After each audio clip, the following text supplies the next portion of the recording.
നിയമസഭാ തെരഞ്ഞെടുപ്പ് കഴിഞ്ഞ് 4 ദിവസത്തിന് ശേഷമാണ് ചീഫ് ഇലക്ടറൽ ഓഫീസർ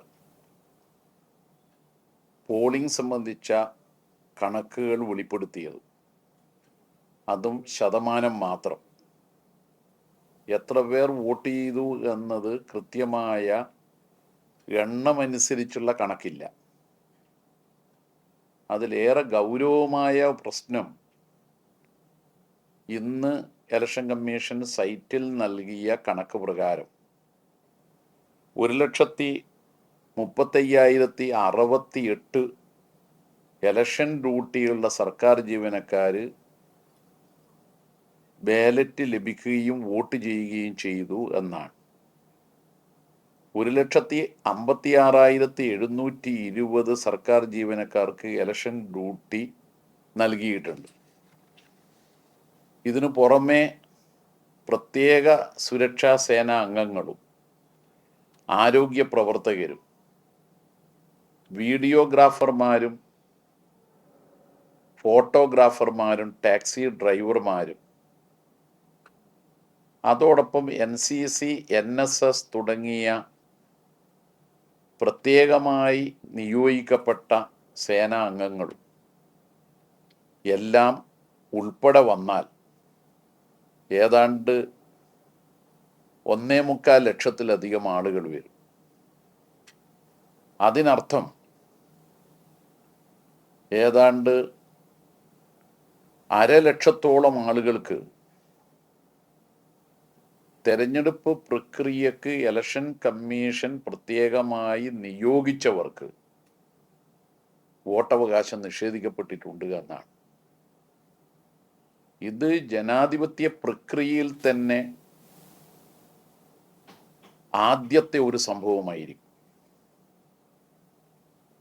ഇലക്ഷൻ പ്രക്രിയക്ക് നേതൃത്വം കൊടുക്കുന്ന കാവൽക്കാരാണ് ചീഫ് ഇലക്ടറൽ ഓഫീസർ മുതൽ പോളിംഗ് ഉദ്യോഗസ്ഥന്മാർ വരെയുള്ള പോളിംഗ് ദിവസവും അതിനു മുമ്പുള്ള ദിവസവും അതിന് ശേഷമുള്ള ദിവസവും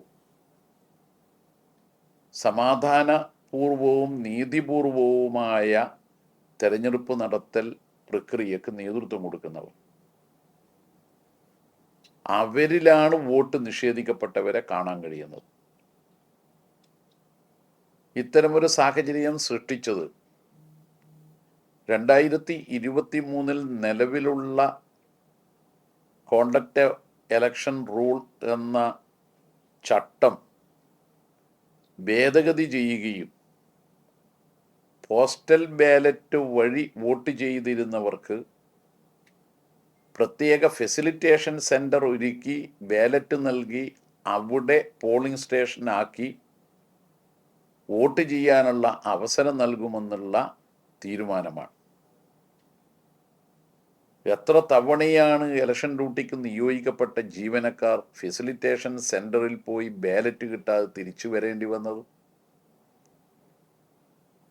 തങ്ങളുടെ ജനാധിപത്യ അവകാശം വിനിയോഗിക്കുന്നതിന് വേണ്ടി ഫെസിലിറ്റേഷൻ സെൻറ്ററിൽ പോയി തിരിച്ചു വരേണ്ടി വന്നവർ നിരവധിയല്ലേ? കോടതിയുടെ ഇടക്കാല ഉത്തരവ് വന്നു. ഇലക്ഷൻ ഡ്യൂട്ടിയുള്ള എല്ലാവർക്കും ബാലറ്റ് ലഭ്യമാക്കി വോട്ട് ചെയ്യാൻ അവസരം നൽകണം. 8-ാം തീയതി വൈകുന്നേരം 6 മണിക്ക് മുമ്പ് എല്ലാവർക്കും വോട്ട് ചെയ്യാൻ കഴിയണം. ഇതായിരുന്നു കോടതിയുടെ ഉത്തരവ്. അതും നടപ്പാക്കിയില്ല. പ്രത്യേകമായി തിരഞ്ഞെടുക്കപ്പെട്ടവരെ ഒഴിച്ചു നിർത്തിയാൽ സർക്കാർ ജീവനക്കാർ മാത്രമായി 21,652 പേർ വരും. അതിനു പുറമെയാണ് ഞാൻ നേരത്തെ പറഞ്ഞ NCC NSS കേഡർമാർ, ആരോഗ്യ പ്രവർത്തകന്മാർ, ടാക്സി ഡ്രൈവർമാർ, വീഡിയോ ഫോട്ടോഗ്രാഫർമാർ. ഇതെല്ലാം ഇതിനു പുറമെ വരുന്നവരാണ്. പാലക്കാട് ജില്ലയിലെ തൃത്താല മണ്ഡലത്തിൽ മാത്രം 436 NCC NSS വളണ്ടിയർമാരെ സ്പെഷ്യൽ പോലീസ് കേഡറ്റുകളായി ഇലക്ഷൻ ഡ്യൂട്ടിക്ക് നിയോഗിച്ചിട്ടുണ്ട്. അവരൊരാളെപ്പോലും വോട്ട് ചെയ്യാൻ അനുവദിച്ചില്ല. 2021 ഇലക്ഷനിൽ പെരിന്തൽമണ്ണയിൽ ഒരു സ്ഥാനാർത്ഥി വിജയിച്ചത് 38 വോട്ടിനാണ്.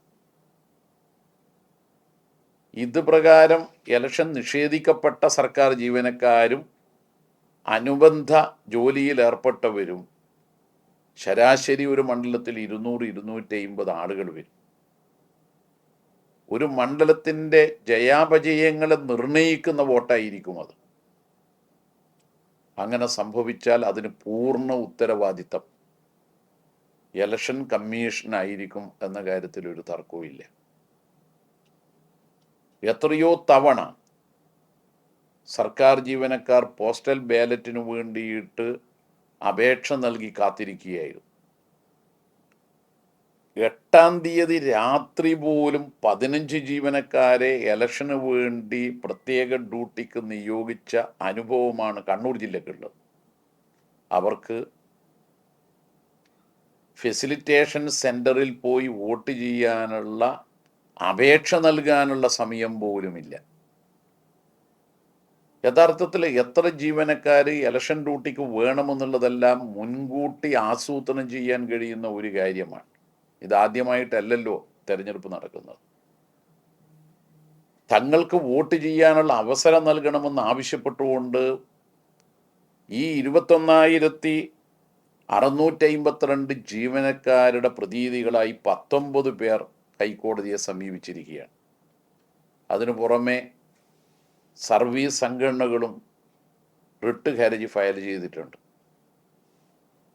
ഇലക്ഷൻ അധികൃതരോട്, പ്രത്യേകിച്ച് ചീഫ് ഇലക്ടറൽ ഓഫീസറോട് ഞങ്ങൾ ആവശ്യപ്പെടുന്നത് ഈ കേസിൽ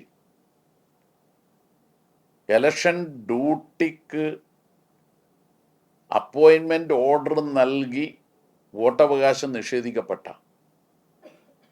ഒപ്പം അനുബന്ധമായി ജോലിയിൽ ഏർപ്പെട്ട എല്ലാവർക്കും വോട്ട് ചെയ്യാൻ വേണ്ടി ഒരവസരം ഉണ്ടാക്കണം.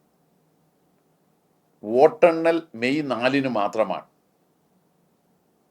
തപാൽ വഴി ബാലറ്റ് അയച്ചിട്ടാണ് ഈ ജീവനക്കാരോടും അനുബന്ധ ജോലിക്കാരോടും സമീപനം സ്വീകരിക്കുന്നതെങ്കിൽ അവർ വോട്ടെണ്ണുന്ന മെയ് 4 രാവിലെ വോട്ടെണ്ണുന്ന സമയത്തിന് മുമ്പ് ബാലറ്റ് അവിടെ എത്തിച്ചാൽ മതി. അപ്പം ഇനിയും സമയമുണ്ട്. മാത്രമല്ല, ഇലക്ഷനിൽ വോട്ട് ചെയ്യാൻ വേണ്ടി എത്തിച്ചേർന്ന ആളുകൾ ക്യൂവിലുണ്ട്. മിഷൻ കേടായി എങ്കിൽ ചട്ടത്തിൽ തന്നെ വ്യവസ്ഥ ചെയ്തിട്ടുണ്ട്, അവർക്കെല്ലാം ടോക്കൺ കൊടുക്കണം. അന്നോ തൊട്ടടുത്ത ദിവസമോ പോളിംഗ് സംഘടിപ്പിക്കാം. അപ്രതീക്ഷിതമായി ഒരിടത്ത് പോളിംഗ് അന്ന് നടത്താൻ സമയത്തിന് പൂർത്തീകരിക്കാൻ കഴിഞ്ഞില്ല എന്ന് വന്നാലും തൊട്ടടുത്ത ദിവസം പോളിംഗ് നടത്താം. അപ്പോയിൻമെൻ്റ് ഓർഡർ ഉള്ളവരാണ് 21,652 വോട്ട് ചെയ്യാൻ കഴിയാത്ത ജീവനക്കാർ. തെരഞ്ഞെടുപ്പിൽ ഡ്യൂട്ടിക്ക് നിയോഗിക്കപ്പെട്ടവരാണ് മറ്റ് ജോലിയിൽ ഏർപ്പെട്ടവർ. അവരാരാണ് എന്ന് ഇലക്ഷൻ അധികൃതരുടെ കയ്യിൽ കൃത്യമായ പേരുവിവരങ്ങളുണ്ട്. അതുകൊണ്ട് വോട്ടെണ്ണുന്നതിന് മുമ്പ് അവർക്ക് ഫെസിലിറ്റേഷൻ സെൻറ്ററിൽ പോയി വോട്ട് ചെയ്യാൻ കഴിയും വിധത്തിൽ ഒരു സംവിധാനം ചീഫ് ഇലക്ടറൽ ഓഫീസർ ഉണ്ടാക്കണം. അതാണ് ജനാധിപത്യത്തിൻ്റെ ഉത്സവമായി മാറുന്ന കേരളത്തിൽ ഈ തെരഞ്ഞെടുപ്പിൽ ചെയ്യേണ്ടത്. അല്ലാതിരുന്നാൽ ജനാധിപത്യത്തിൻ്റെ അന്തകരായി ഇലക്ഷൻ കമ്മീഷൻ മാറിയെന്ന് ചരിത്രം വിലയിരുത്തും.